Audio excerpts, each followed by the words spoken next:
I think out of your failures, you learn a lot, and you learn a lot. And, if you're 53, 52 years old like I am, and you haven't had any failures, well, I think you're lying. Yes. And they might be small, and mine were quite big and public.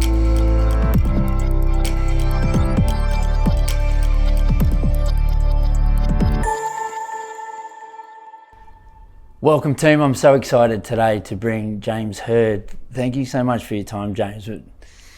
For me, when I want to reach out to people that are making a difference to other people's lives, I love chatting to people like you who can share wisdom and lessons, and in particular in the leadership space. Yeah.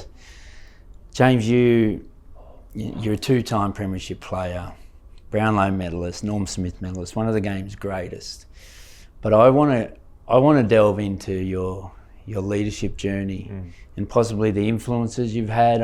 You captained one of the greatest seasons ever in the AFL in the year 2000. 2000, we only lost one game. Yeah. You lost, anyway, thanks. lost Great one to be game. here, Hayden. Thank So, you. yeah, we lost one game in 2000, and that's the only time it's ever happened in the history of the game that a team has gone through 20 wins and won that way. But it didn't just happen in one season. It was built on a lot more than that.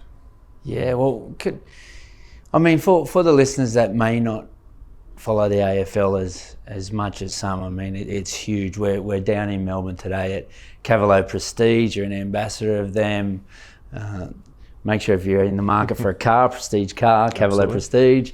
So we're sitting in the offices there, where in Melbourne AFL is everything. But to other listeners across the country and around the world, could we go back and just talk about your journey to becoming a captain at such a prestigious club? Yeah, so just briefly, I was brought up in Canberra, which is not AFL heartland, it's more rugby league heartland. The Canberra Raiders dominated the landscape as I grew up in Canberra, but played every sport, soccer, football, rugby league, cricket, played everything. But my father and grandfather both played at Essendon in the then VFL back in the day. So it was sort of a bit of a journey for me or a desire to always want to play for Essendon and captain Essendon and win a premiership for Essendon. So moved down to Melbourne in 1991, got drafted, pick 79 in the AFL draft, which is fairly late in the AFL draft, and was fortunate to get to play in the first 2 years in the senior team and build my career. Played for 17 years across 253 games with Essendon, captained Essendon for 8 years. Only one of those years did we miss the finals, which is something I'm really proud of. And but was very fortunate to have been coached by one of the greatest coaches to have ever coached the game in Kevin Sheedy. Yeah. And everyone talks about over a 17-year career, how could you only have one coach? I had one coach for my whole career, which is pretty much unheard of. Wow. Yeah, it's pretty much unheard of. So some people would think that's unlucky, you want different voices, but for me, I thought that was lucky. Sheeds was just a fantastic motivator, great strategist, but a coach that cared about his players. And if I talk about my leadership journey, it started with my parents, who were very strong and very caring and very loving, and my family and my sisters, but Sheeds and the Essendon Football Club, really moulded me into the leader I was. And not that Kevin and I are similar in a lot of ways, but certainly his lessons to me about positivity and never feel like you never give up, always believe you can win, and treating everyone as an individual within a team game is quite difficult, because everyone has to play a team game, and a lot of coaches talk about everyone has to be treated the same way, whereas Sheeds had a different philosophy. Like, you cannot treat everyone the same way. Yes, there's certain rules everyone has to abide by, and there's a box or a sphere that everyone should behave inside, but within that, be an individual within that. And that's something that really stuck with me and resonated with me for the rest of my life. I love the way you just spoke about Kevin. I might even stay there on Kevin for a bit. I was very fortunate. I actually met you that season, at the back end of that season. I was working with a team that you followed at the time, Parramatta Eels. Yeah. And Brian Smith and myself came down and we met with Kevin. And, I've only met Kevin maybe a couple of times, but there's moments in your life where there's some things that really stick with you, in particular in this industry. And I sat with Kevin over dinner that night, and he talked to me about, it's amazing that it's possibly even influenced this podcast. He talked to me about share everything. Yeah. And he was really big on talk to anybody old. So I was young at the time, you know, I was very young, just started in professional sport, and talk to anybody old because their wisdom is priceless. And back then, he actually used the words, if they died tomorrow and they haven't written a book, if they died tomorrow and you haven't spoken to them, their information dies with them. And it stuck with me forever. And it sent me on a journey, traveling the world, visiting different coaches and leaders and learning the coaching space. You know, there's so much to learn, the art of coaching, but learning off other sports.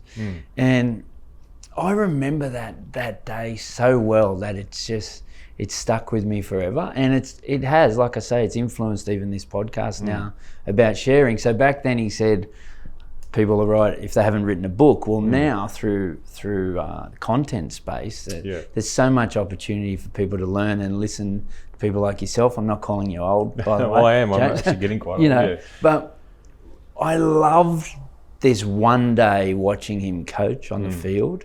You mentioned how much he cared. You could see that. You know, and she's a hard man. She's came through a hard era in football, and you know, he was brought up in Paran, which sort of around South Yarra, which back then wasn't the leafy suburbs they are now. So it was a tough part of Melbourne, and you know, played for Richmond, played a tough style of football, and when he came to Essendon was quite a dictator. And you know, you talk about the early days at Essendon, the players that played there with him, the Tim Watsons, Terry Danahers, and training was brutal. It was still brutal when we got there 10 years later. But it wasn't. It was a more he'd learnt, and you could tell he'd learnt. Like you could tell he'd learnt, and he'd softened a little bit in the ways you need to soften in. But when you bring together a person who has, you know, knowledge base that's beyond belief in terms of football, seen everything that's happened, whether the good, the bad, and is passionate and cares and can articulate a message. That's often the hard part for people, to actually get what's inside their head out. But Kevin Sheedy was a coach who could absolutely make you feel like you were the most important person or important team in the room. Every player in that before you ran out felt important and had their role and played their role. I often look back at the tactics we had, and yes, we had tactics to a certain point, but that wasn't what won us the game. It was the belief that he gave us and the training that he put in the fundamentals and our fitness. So in 2000, when we only lost one game, I just remember running out in the ground every week thinking there's no way we can lose. Like the team we had behind us, the training we'd been through, the passion within and the belief in each other, the team we were, was so great that games were over by halfway through the second quarter. Because you just look at the opposition and you knew they'd given up. So it was a remarkable year, but a year that was built around a lot of years building up to that point. So you just mentioned there how much he made you guys feel valued. Every individual felt valued. That's a big lesson that I'm gaining. Like, I'm thinking about the listeners when I'm having this chat. I'm thinking of like making every single person feel valued. You also mentioned fundamentals there, and you also the training seems like it was hard. But if I remember correctly, I felt, you know how people, there's a bit of a buzzword culture, but you could walk in a place and you can feel it.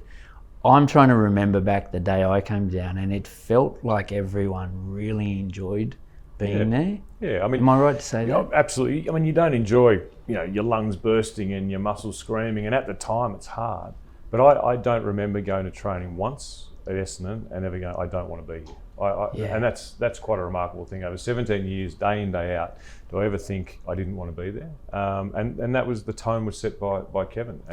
And he allowed us to set our own tone, allowed us to have fun at training, but the standards we had to meet were quite high. And he articulated, or he showed us how training led to high performance. You know, I think a lot of times people go to training and they go, well, how does that lead to me being a high performer in my in any industry? And you have to correlate the two. And so that's why fundamentals, he was still a fundamentals coach, because if you can have the best strategy, the best tactics in the world, but if you fumble the ball, that whole strategy goes out the window, or you miss that tackle, that whole strategy goes out the middle, or you miss that kick. We can have the best game plan of all time, but if I can't hit you 30 metres away around my body with pressure on me and, you know, put it through the eye of a needle, well, the tactic falls out of the way. So tactics and game plan are important, but the fundamentals are the base of that. So he would reinforce that with us day in, day out. but in a fun way. Yeah. He'd make it competitive. Like it wasn't just the fundamentals on your own. It'd be me v you, Hayden, and I've got to beat you to see what happens. And which footballer doesn't like competition? Like that's what we're built on. Like we're built on competition. And if you don't like competition, well, you're probably not in the right industry. Not in the right sport. Because if you don't like competition in training, wait till you get to game day. You got a teammate trying to knock your head off. Wait to the middle of the MCG in front of 90,000 Collingwood supporters trying to rip your head off. Then you better be pretty competitive. Do you remember?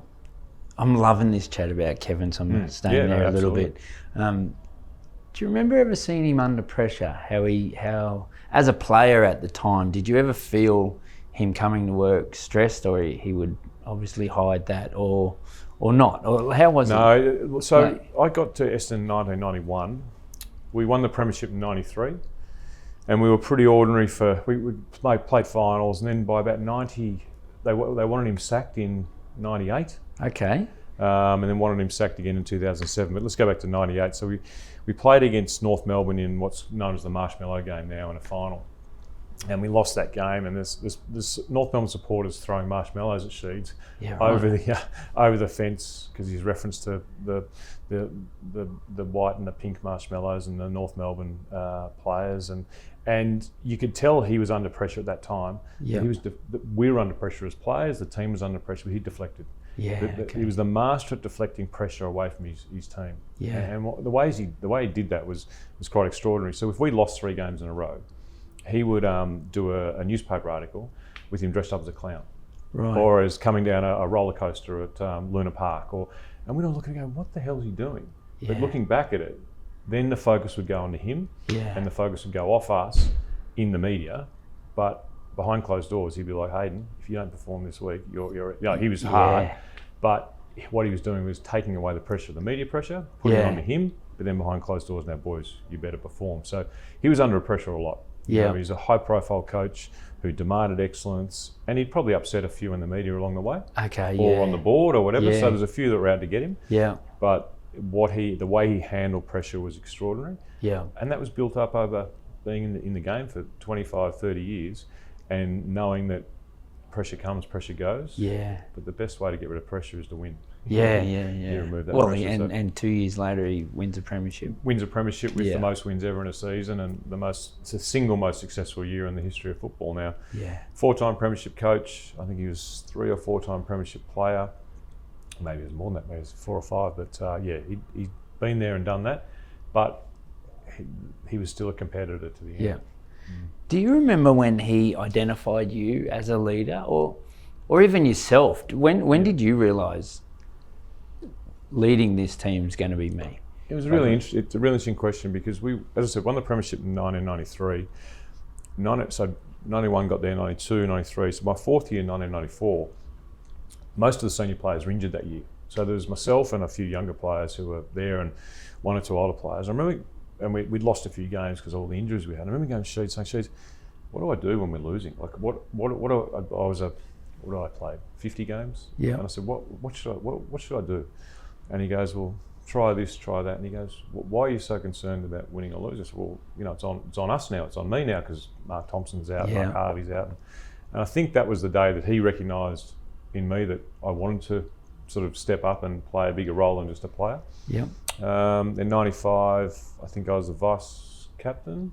96 vice captain, 97 vice captain, and captain by 1998. So it sort of evolves, and that's why I keep saying to people, out of disappointment or out of unavailability of players, you'll always see someone else come up. So through tragedy, or not tragedy in sport, but through things that don't go the way you want, or disappointment, often green shoots come up. And that 94 season, in terms of my leadership, was a green shoot. So the leadership, I mean, it's a $1 billion industry, the leadership industry, right? But everyone's on their own journey at different times. Do you remember the growth that you took, and how did, I mean, you just asked, there was a lesson there, how do I handle losing, and then that 98 season you mentioned, when the coach is under pressure, how did you handle the locker room? Or even the year 2000, you drove such a winning culture at that club. Like, any lessons there? Like, could you take me through? And now you're on a different journey. You're in the business world, and your leadership journey continues. But do you remember the growth back then? It's entirely. My first year as captain was 1998, and I put my hand up and say I wasn't a great captain. You know, Right. I was taking in everyone's input, and everyone was giving me feedback. And if you'd come in and say I should do this, I'd do it. If someone else, the last person who said something to me is what I'd do. Okay. And that's the worst kind of leadership, because you really don't have your own compass, your own way. And we had a pretty bad year in 98, and in 1999 I got injured. So as captain, I was injured. I only played one game. Yeah. So I'd spent 98 not great captain, 99 as captain, but only played one game. In 2000, I said to myself, look, you better do it your way, and you better do it. Take other people's input, but do it the way you want to do it. Yeah. Otherwise, you're not going to be captain for very long, because someone else will come in who's better. And that was the growth in me. Was yes, I had an idea, but I wasn't strong enough. I wasn't confident enough. And then at some stage in your life, you've got to go, well, it's here and now, and you have to do it. And also, you never do it on your own either. Like, that's the thing about leadership. I think, to me, there's different styles of leadership, but the leadership that I like is making everyone better and bringing everyone up with you, so that you look better if everyone else does better. And so I had Sean Wellman, Matthew Lloyd, Michael Long, Mark McCurry, Joe Mercedes, Steve Alessio, people that, these names probably don't mean a lot to people who aren't AFL people, but the rule of 6, where you've got 6 people around you who can then influence 6, who can then influence 6, and then influence 6, suddenly your style's influencing 100 people without you even having to touch 100 people, is something that I really like. And it's also gives people autonomy to grow and develop their own style, so they feel valued as well. You talk about being valued. I think feeling valued is as important as anything else in a team sport, that every individual team feels valued, so they can do what they need to do. You just mentioned that rule of 6. I like that. I mean, even the place we're in today, like, I've been through the headquarters and the office, and there's so many people here, there right? Yep. And so there's obviously a leader who sets the tone there, and he's the other thing which I'm sure there's a lot of listeners now thinking about their own businesses of all different scales, but that rule of 6 there, you were building 6 people up. You mentioned that your style was to build other people up, and I love that. There's some sort of quote that I've stuck with me again. You know how you have these little moments. There's a quote where superstars build themselves up and leaders build others up. Yep. And as much as you delve into this space, it doesn't matter if it's in AFL or anywhere you go, the best leaders build others up. Yeah. So it's a great saying, the superstars, because I won the Brownlow in 1996. Yeah. The medal for best player in the AFL in 1996. And I was the vice captain then. Yeah. But was I a great leader? No. I was about building myself, and I wanted to help people and whatever, but it was much more about self than by 2000, 4 years later, I realised that winning the Brownlow wasn't the be-all and end-all. Yeah. And being the best player wasn't going to, on the ground every week, week in, week out, wasn't going to help us win the Premiership. And that's when, you look at Matthew Lloyd, Joe Mercedes, Jason Johnson, these guys who you help them to be the best players on certain games. Because if Matthew Lloyd's kicking 8 or 9 goals, we're going to win. So how do we get him to kick 8 or 9 goals a week rather than you wanting to kick it yourself? Yeah. So if I chatted to those guys now and I asked them what was James Hird like as a leader, they're probably telling me when I was in his company, I know he was trying to make me better. Yeah, I hope so. I mean, I give Lloydie as the example where he tells the story himself where when he got to the club, I'd been there probably 3 or 4 years, and he said, his father gave him the advice, find the best trainer and the hardest worker and go and just sit and work with him. So he identified that was me. Yeah. And so he almost came to me, and I didn't even know he was doing that. But that's, in hindsight, 20 years later, we talk about it, and he goes, I just hung around you and did what you did, and then you helped me, and then I helped you, and he helped me in the end as much as I did him. So that's where you get so much reward out of helping other people, because then when they get to a certain level, if you've helped them, they help you as well. Yeah. You mentioned the players that would latch onto you to follow you because of how hard you trained, and you were the ultimate pro.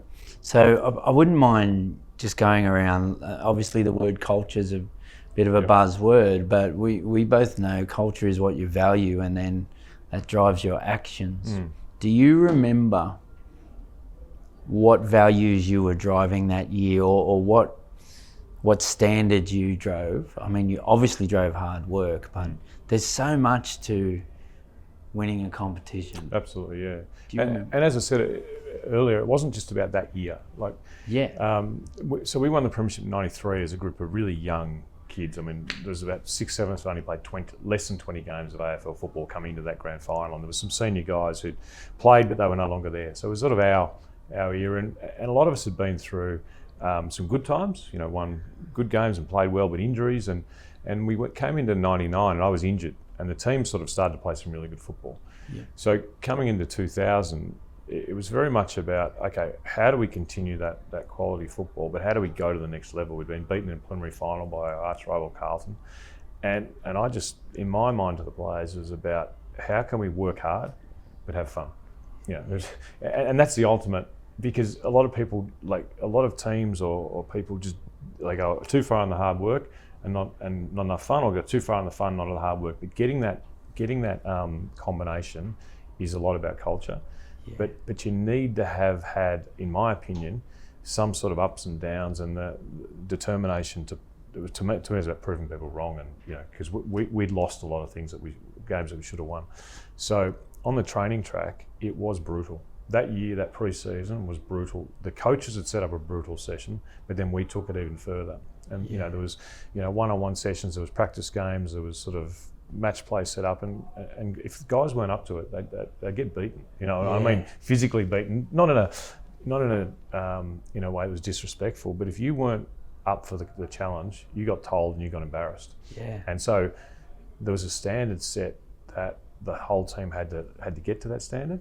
I remember a young Adam Ramanauskas, who turned out to be a champion player at Essendon, one of my good mates now, but I remember he didn't go hard enough at a contest at training, and Damien Hardwick just absolutely ripped into him and buried him over it, and that set the standard for pre-season, that if that wasn't the level if you didn't get to that level, you couldn't train with us. Okay. So can you imagine if training's harder than the game, and set yourself up pretty well.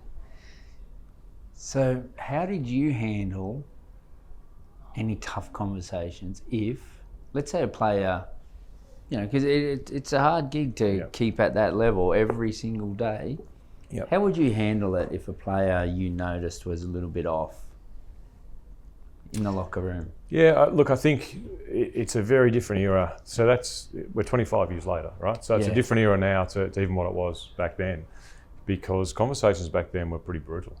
Pretty, there wasn't a lot of how you feeling. Look, I think we should do it this way and that way. It was, you're just not up to it, or you're out on the drink too much. And one of my, and I won't embarrass it, one of my very good mates who was a bit younger than me, and he was a very good young player. He was going out too much, and I had to pull him aside and just say, hey, what are you doing? Because you won't be in this team, or you've got too much ability to let us down on a big game. If we're trusting you to perform in a big day, and you don't perform because you've been out 3 nights before and you're not up to it, that's going to let us down. So if you don't do it, I'm going to coach and you're out. So stuff like that, which you've got to be prepared to have those hard conversations. But on the flip side, you've got to be prepared to care as well. I knew I could have those conversations with players because I cared for them and they knew I cared. And it wasn't just a whack, whack, whack. It was, you gave them a whack, but also I care about you and your family. I love that, mate, because I didn't want to put any words in your mouth. You mentioned it was brutal back then, but that there is the magic in, it doesn't matter that it's now the modern era, it's still the same. No one really likes hard conversations. No. There'll be a lot of people out there in the business world, if we ask them, do you love a hard conversation? There'll be no one sitting there listening saying yes. But what you just said is you aligned it with your team's values or standards, and they also realised you cared about making them better. I often, if I'm in this space having these chats, I will say it's an opportunity to strengthen your culture by having that conversation. Absolutely, and to make it easier to have that conversation, just do exactly what you just said.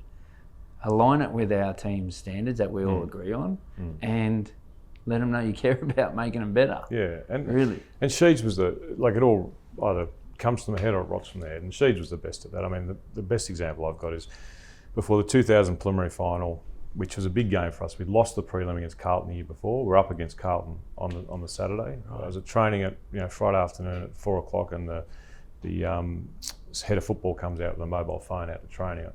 And I said, well, that can't be good. So our daughter had been taken to emergency. She suffered some convulsions, and I rushed off the training track to go to the hospital. So we're in hospital about 1 a.m. in the morning. We're still in hospital the night before the biggest game of the year, and Sheeds walks in to the hospital, and I'm like, "What are you doing here? I just want to make sure you and your family are okay. Not I'm okay. You and your family and Stephanie is okay." And I think a lot of coaches would have made a phone call. A lot of coaches might have come in at 8 o'clock, at 9 o'clock. But which coach comes in at 1 a.m. the night before the biggest game of the year, and sits you down and says, "Look, whether you play tomorrow or you don't play tomorrow, I don't care. You look after your family and make sure your family's." Yeah. So that's the culture we had at Essendon, led by the senior coach. Now, when the senior coach is doing that, it filters down. What if I told you I just had goosebumps listening to that story? That was that. There's magic in that. Yeah. Like to stop the episode. It's just that's it. Yeah, and that's why I loved Sheeds before that, because he was my coach, and he cared at other times about my football. But once a person cares about your family and your life, and they're your coach, well, you give even more. Yeah. I feel like I could talk to you all day. We don't have all day. You've got a business to go and work in. So could we? I mean, quickly, you ended up coaching. So you've led as a player. You've led as a coach. I wouldn't mind asking now, in the business world, how you've taken all these lessons. Yeah, so I was fortunate that my mum was pretty. She made sure I went to school and did my homework, and so scholastically I did okay. So did a civil engineering degree while I was playing footy, and so that was a good background that gave me some confidence that I could, that I was smart enough to talk to people in business. Because I think a lot of business comes from being confident to do things, and if you haven't got that confidence, which, as I say to a lot of my ex-teammates, you're smart enough, you just haven't got the formal education. You're smart enough to mix it with anyone. Just back yourself and maybe get some formal education. So we started a business called Gemba back in 2006, which is a sports entertainment marketing business. It's now one of the biggest in Australia. We've got offices in Melbourne, Sydney, London, and New York, and it's we have some of the best clients in the world. Some of Toyota's our biggest client. We have Manchester City, we have NBA teams, we have AFL teams, we have it's a great business, and it's something I never knew this. Something I'm very proud of that we set up back in 2006. So that's almost 20 years old. I sit on the board, still have an equity position in that business, but left that business on a day-to-day role to go back to coach, which wasn't a success. It was a failure, and not a failure that I'm proud of. But I think out of your failures you learn a lot. And you learn a lot. And if you're 52 years old like I am, and you haven't had any failures, well, I think you're lying. Yes. And they might be small, and mine were quite big and public. But they talk about the word grit, and it's a common used word in business and in kids and schools. But grit to me is that ability to really harden yourself up to go through things and come back from things that don't work, and failures.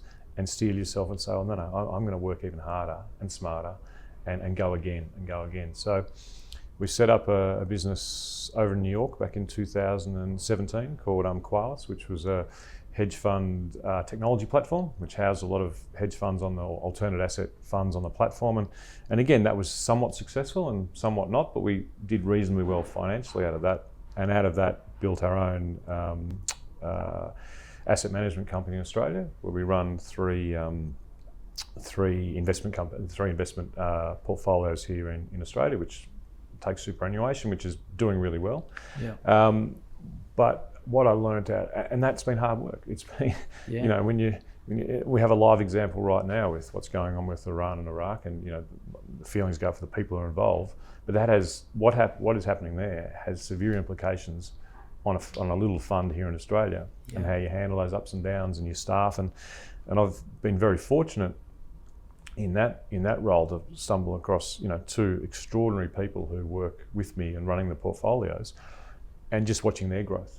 And is almost like watching a young footballer again grow, and the autonomy you give them to a certain point and let them run part of it. And it's not a football team, because football gives you instantaneous feedback, whether good or bad, and you see that it happens pretty quickly, whereas funds management's a bit slower. But the growth in the individuals is as rewarding as making the business grow financially. Well done on all that, by the way. I didn't even know any of that stuff, but I can see why you've been so successful in that. And I've spoken to other people that know you that have kind of hinted to me how well you went after. Was there any big challenges when you left the game? You obviously went back to coach because you missed and loved the game. Yeah, absolutely. Had challenges. The loss of playing football. When I finished, I felt a great loss. I did. It felt like, as every footballer does, whether they retire at 35 like I did, and you've achieved everything you've wanted to achieve, or whether you retire at 21 or you don't quite get what you want out of it, mate, you've done it since you're 5 years old. And this is the inner drive and the selfishness, which is not great. Become very selfish to get there, defines your life to a certain point, and you lose that defining part of your life. It's very hard to deal with. And I don't know I haven't spoken to too many ex-footballers who don't feel a sense of loss when they leave the game. And some handle it well, some don't handle it well. But I put my hand up and say it was a difficult time.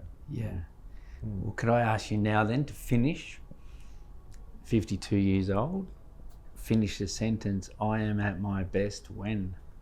Because you need to still be a high performer every day. I am at my best when? Working with good people.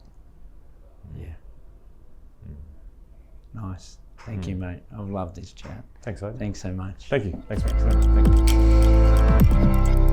Awesome.